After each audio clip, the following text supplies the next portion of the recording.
Louis Conphliction. He hails from St. Louis and describes that as to be one of his greatest influences, which can definitely be seen through his charitable works and also his performances.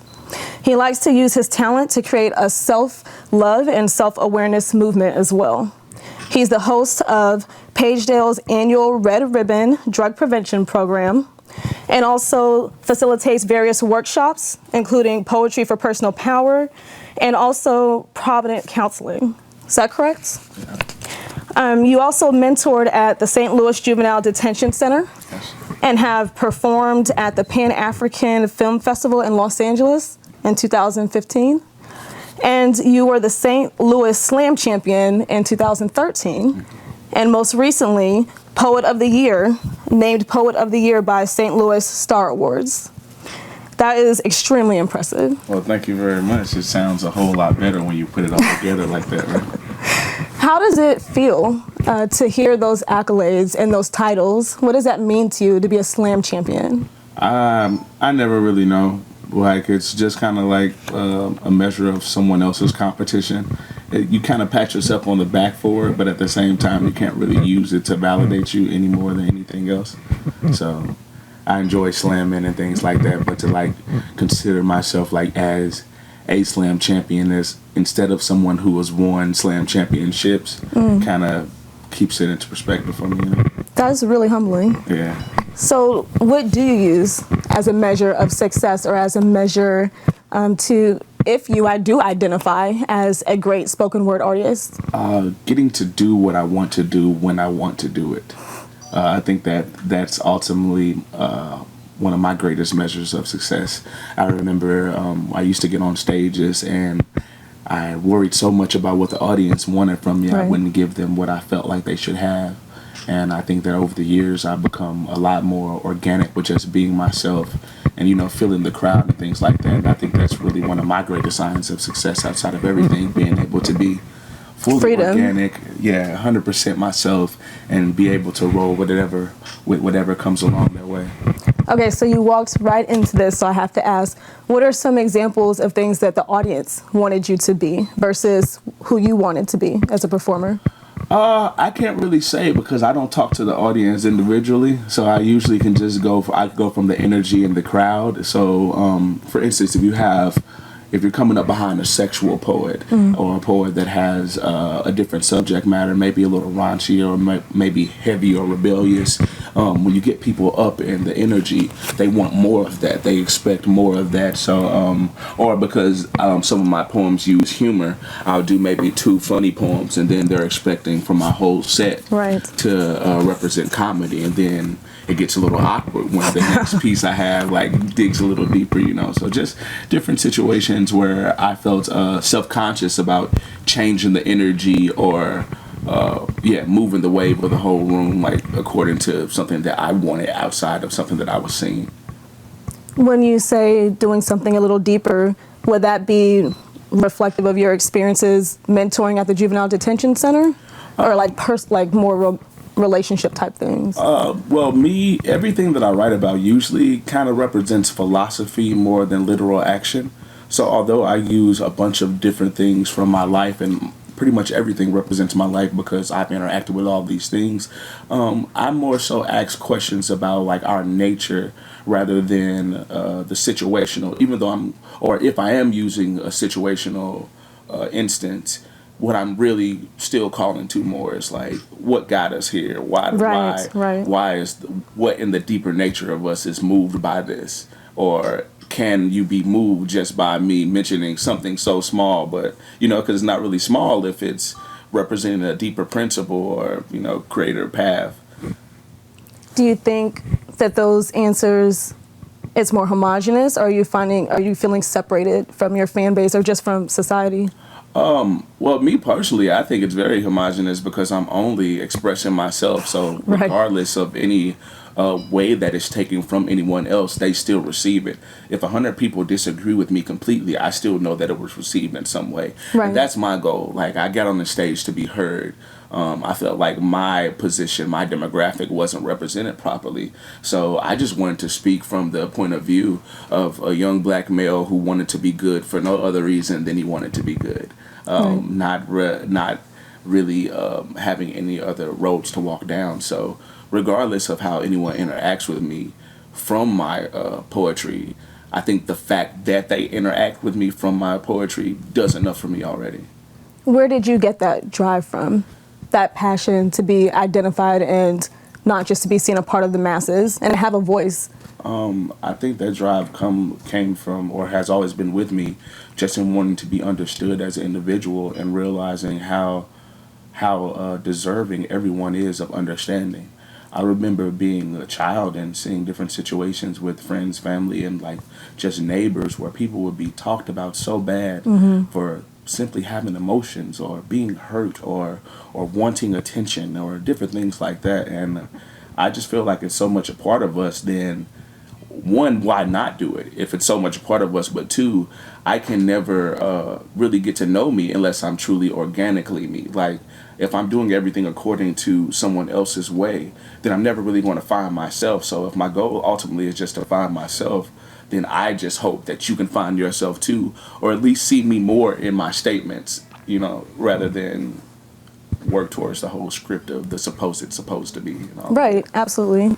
And different does not necessarily mean have to be something that's attacked. Yeah. Like, this is variation and diversity, but I don't know why that's something that's innate to us to feel threatened because someone's different or offering something that different. I don't think that people only have issues with difference when they don't see the value in their uniqueness. I think that if you don't see your value, then everything gets mixed up. You know, the same person that feels like I'm one in all of these people on the planet, no one's ever want to go and pay attention to me, you know, that makes you feel small. But if you value yourself differently, you could be like, I'm the only one of me on this entire planet, and that is magnificent. So it's like the half full, you half really empty. mean that. Like, I can see the glow in your face when you're talking about that. Because I am just as individual as every other person. So even the fact that I'm talking to you and you listen and you respond, that's magnificent. Because we both have had situations where we know that wasn't the case. Right. You know, so and it does make you question your self-worth. Oh man, yeah. And you sometimes we'll work so hard to get understanding from someone else that we haven't realized the person that really haven't tried to get understanding from was ourselves. So it's like, I could be the best or the worst poet, the best speaker or the worst speaker, but I'm going to be myself organically in whichever way I'm received. I got to be appreciative of it because I put myself on the platform to be received to start with. Absolutely. What are some of your goals? My goals to save the world, Craig. I don't know. I want to save the world. My real goal is just to help remind my people of our greatness. And I think I start with myself and I work with it every day. Just my friends and family. We are awesome people, and there are so many things that we fight against. I won't say that it's not necessary because it's happening. So that's a basic effect of the necessity. But I do believe that we could do better. You know, so that's my ultimate goal, is just to remind everybody of how dope they are. If I can remind everyone of how awesome they are and how worthy they are of being loved and how much they deserve consideration, then I won't ever have to be worried again. If I can convince everybody else that they deserve to be considered, I never have to convince anybody to consider me. Hashtag your inner dopeness. Hashtag your inner dopeness. I like that. I do too. We have to start that. Are you currently on tour? Where have you toured? And do you have anything significant coming up? Just real quick, if you have any questions or comments, then tweet them to @Ahavah Mauré. That's AHAVAHMAURE. And we'll try to address them before the end of this segment. So go ahead and tweet those now. I travel pretty regularly, so I don't really say that I tour very much because I'm always traveling. I used to put together like big, like this is this tour and this is that tour. Now I kind of just go wherever I go, and I'm always somewhere. So I'll be in Chicago on the 31st of this month with Real Talk and Emerald Green and Harold Green, and we're going to have a phenomenal time. So they are phenomenal. You're going to please come get some of this love because we about to give this love out wholeheartedly. I'm so excited. It's going to be amazing. So we all wish you the best. Yeah, and I pretty much have traveled all over the country from New York to California. I've been to St. Thomas in Puerto Rico performing. Did you perform there? Like that, Okay. yeah. So, been around, still trying to go further. Haven't quite been fully overseas, but actually working on that. And yeah, just working at it little by little. Which place that you traveled offered you the greatest lesson, either about yourself or just performing? I will say 3 places if I can put them all together, and they kind of all helped me think the same thing, which was really more of just to accept myself. And I would say that is Philly, that is Detroit, and that is New Orleans. Okay. Philly and Detroit, I can see how for those... different reasons. Like when I got to New Orleans, the love was so organic there, but the energy was so strong that I didn't really know how to deal with it. Okay. You know, but there were times where I didn't know where to go or what to do, and someone would come out of nowhere like, "What do you need? I will help you." And coming from where I came from, I didn't even believe that to be possible. So just showing me that type of camaraderie even existed did something for me. Philly is like my second home. And I realized there, because like the black people speak to each other, and that was really odd for me, because coming from St. Louis, when you're walking down the street, you really don't talk to anybody that's walking down the street. You mind your business, they mind their business. I didn't know it's like that. So I went to Philly, and I'm seeing these quote unquote grimy looking individuals looking at me weird, and I'm worried about myself. Like, man, why are these guys just staring at me? And they're like, "What up, bro? You okay?" I'm like, no, I'm really not right now. well, yeah, I guess I am okay. Like, and I'm walking down the street, and another guy like, "Hey, what up, fam? What it is? What up, kid?" I'm like, I don't know any of you, but you know, and that, so that just showed me that it was possible. And finally, Detroit, because Detroit is like St. Louis a whole lot to me, but Detroit is very sarcastic, and I think just being in a place where people could be comfortable enough to do that, to be humored with you, not knowing you. Because when I first got to Detroit, I had like 2 situations where the person that I was getting my gas from and buying my food from, they were being sarcastic, and I took offense. But then I caught that they were welcoming me. Like that sarcasm is the way of their people, comfort. And me being able to be a part of that was more welcoming than if he had say, "Hey, welcome, thank you for coming." You know, that sarcasm was the brand of himself, and I realized that we all have that.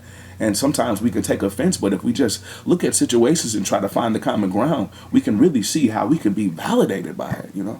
Absolutely. So, yeah, that's how those 3 pretty much plugged in on just validated me on how awesome life could be, or like how these other places, if I do go, I will find something if I choose to look for it. Absolutely. So you heard it first, your inner dopeness, and what was the other one? The brand of you. The brand of you, hashtag your inner dopeness. So we're going to take a short break, and when we get back, Louis Conphliction is going to grace the stage. Okay, we're back. I'm sitting here with Louis Conphliction, and he's about to give you a special treat. This is Louis Conphliction and his awesome piece, Kinky Love. Kinky love. Natural, right? I love natural. I like her when she's silky, but I love it when she's kinky. I love it when she's free to do nothing other than just be. Let her hair grow like the trees in the forest, rather than the bushes in front of porches, 'cause they always so uptight. Bushes so clean cut that any growth isn't to be seen. Bushes so clean cut there isn't any growth to be seen. So I told her to keep clipping off those ends and keep stripping off those leaves, and you'll never see the beauty that could be just from growing free. And she is my mother nature eternally. Her skin sucks up the sun like flowers in May. And I've watched her over the years, and I'd seen how she'd sway between loving herself and everyone else, and how her crown would reflect what her heart projects. I remember when the people came. Started to tell her their beliefs and give them her brain. And then slowly things began to change.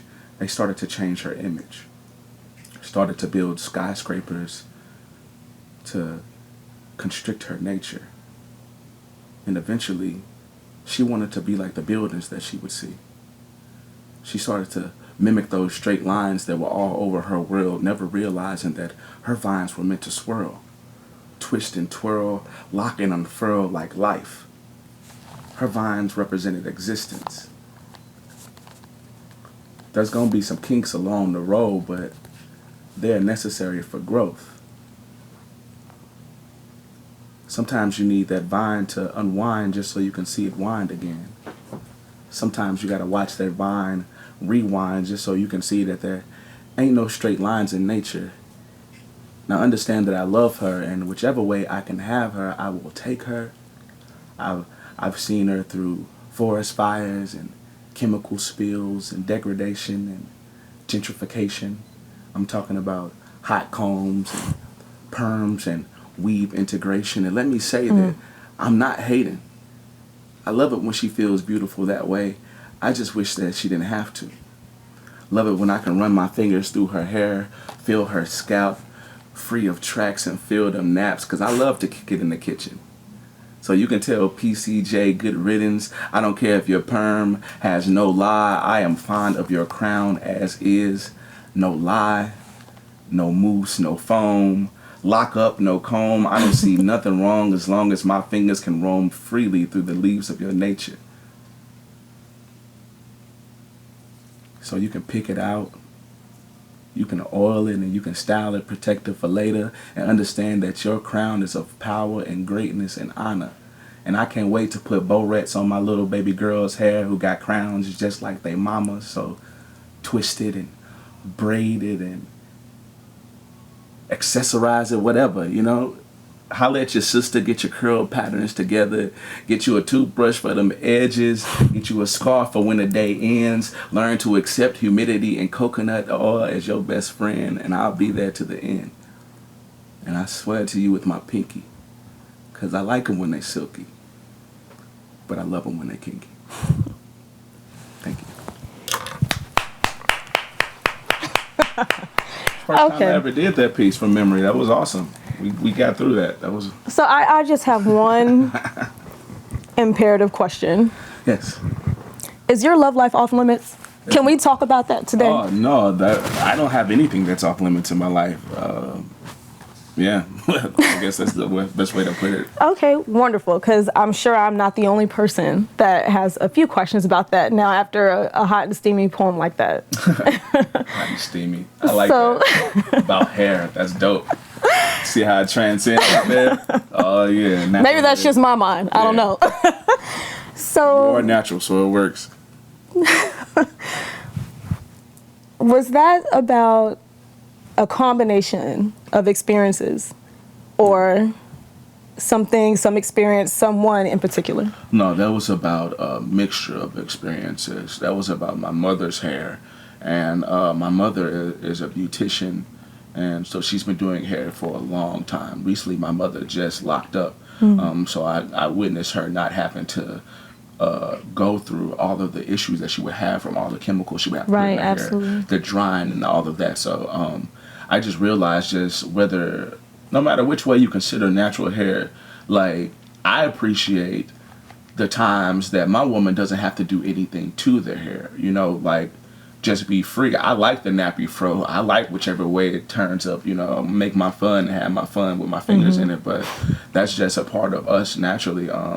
I've done hair, and, you know, I've done mate's hair, and I've done my cousin's hair, and when I was younger, my mother used to make me do my little brother and my cousin's hair, so she would do mine because she didn't feel like braiding 3 heads. So, wait, is that where you learned the toothbrush on the edges trick? All of those things that I said is like real life. Like I know how to do hair. I can cut, twist, braid, perm. I've had a situation, you know, where I didn't like a lover's hair, so I took her hair out myself and did it better. You get what I'm saying? Like, did she like it afterwards? Oh, she liked it. Okay. Afterwards. She was really mad when I cut it out of her hair in her sleep. Oh my goodness. Oh, it was a horrible situation, but I told her I was going to do it. I feel like her friends didn't treat her well. You know how people supposed to tell you if something going on. Well, my mom is a beautician, so I know if the tracks. Oh, so you're saying it wasn't. Yeah, I feel like her friends didn't take care of her, and I'm like, if you're going to be around with me, I'm going to let you know that that's not right. You're beautiful. You're so beautiful that let's just get this together. And she was like, no. I was like, don't you fall asleep here. You fall asleep on my lap, I'm going to cut it. I'm telling you, I'm not lying. You know I don't lie. And she giggled and she fell asleep and she woke up with no hair. And the tracks were out. And they were gone. And I went to the store. We got our hair together. I redid it. It was fine. Like she was happy afterwards. But I wasn't gonna deal with that. All for the good. All for the good. You have to find beauty in that. I do. I believe in it. So needless to say, I really love hair. And like I was gonna say, it sounds like that's a very anything related to hair, doing hair, being able to bond over that, whether it's you two doing each other's hair or looking at new styles or buying products, is that very intimate to you? Well, yeah, and it's also just in the amount of conversation that, like, even growing up, you know, when I was growing up, I didn't have problems with weave, you know what I'm saying, and things like that, because my mother knew about it and my mother used it, you know, so I didn't have some of the stigmas with, oh, she got weave in her hair.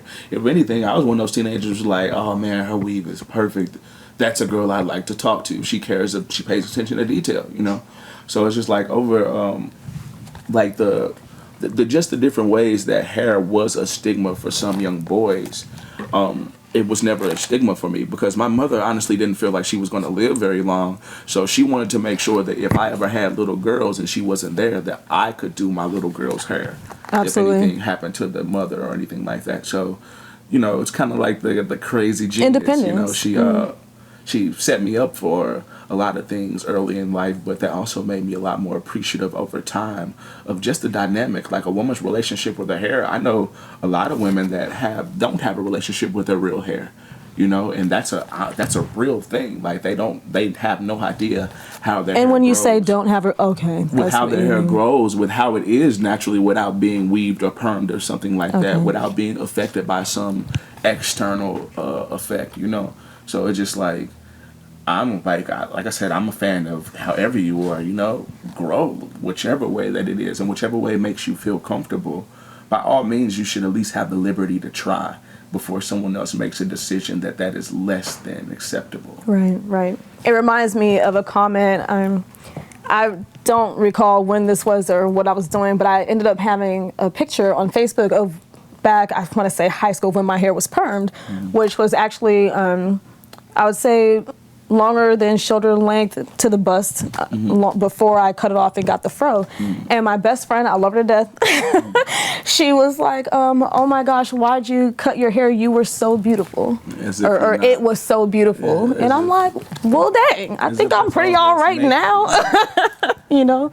Yeah, and it's just like, but there you do have that. Like even from my friends, and like I have friends who their parents have been married for over 20 years, but dad ain't never seen mama's real hair. And you know that hurts me. You get what I'm saying? Like, and it shouldn't, but it's just like, and whatever works for them does work for them. But I'm such a fan of organicity and freedom that I couldn't imagine being in any relationship where my mate had to consciously hide something that just literally happens with them for any reason, you know, whatever it is. Whether it's hair or not. Whether it's a poot on the couch. I'm going that far. I'm saying that if I love and accept somebody completely, then whatever it is that they feel is a part of their growth and their magnitude, I want to be a part, and not only a part, but a knowing and viable witness of it. I want to witness that growth. I want to be a part of it. I want to see that from and be like, oh, drape it. You know what I'm saying? I think the key thing, celebrate that. I think the key thing that you said is whatever works for them, but you know what works for you. Yeah. And you have a very strong idea of what excites you versus what you can merely tolerate. Yeah. And we all should have that understanding. So nothing other than just be. That's what you said. And clipping was also a theme. Is that symbolic of anything in your life beyond the hair? Being able to evolve and not clip and cut prematurely because you don't know what can manifest? Oh, very much so. I came up in a demographic where if you had long hair, then you were representing a certain culture of either unkeptness or thug or whatever, you know. So for a very long time, I had to keep my hair clean cut and short if I ever, and that was just in my own understandings of getting a job or things like that, you know. So in me growing my hair, like I would have never thought that my hair would ever end up as long as it is right now. When'd you start growing it? I think about 6, 7 years ago, and I clipped the ends and things like that. But it's just different knowing that it can, you know. And it's different letting it happen because it happened. Like, I wasn't cutting my hair because I did not want long hair. I was cutting my hair because I didn't want to deal with the societal institutions of judgment that were going to be placed upon me if I had longer hair. Absolutely.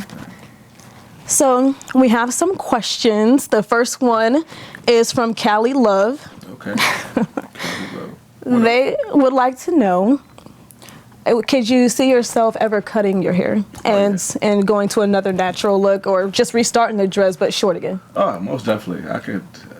I am very bag in the wind. I'm very leaf in the wind. Like, whatever moves me at the time. So these locks could be gone tomorrow, and then I might. Those locks, wait, swing them around. Let me see. I don't know if they can see how long those are. I couldn't make that kind of chop right now. These could be gone tomorrow, and I might cut them off and immediately start back. Like, you might never even see me with a low cut because next week I'm gonna have a fro again. But it's just the journey. It's the process. Like, I'm willing to go through whatever. So it's like I can't say yay or nay. You know, whoever I am tomorrow will determine on if I'll cut my hair or not. Absolutely. Again, that freedom mantra from you. Yeah. Okay, everybody. Once again, Louis Conphlication and his steamy poem, Kinky Love. All the ways, the varieties, freedom, evolution, not being restricted, and influences in St. Louis. Yeah. Thank you so much for joining us. Thank you so much for having me. I appreciate you. This is Mike's Uncut.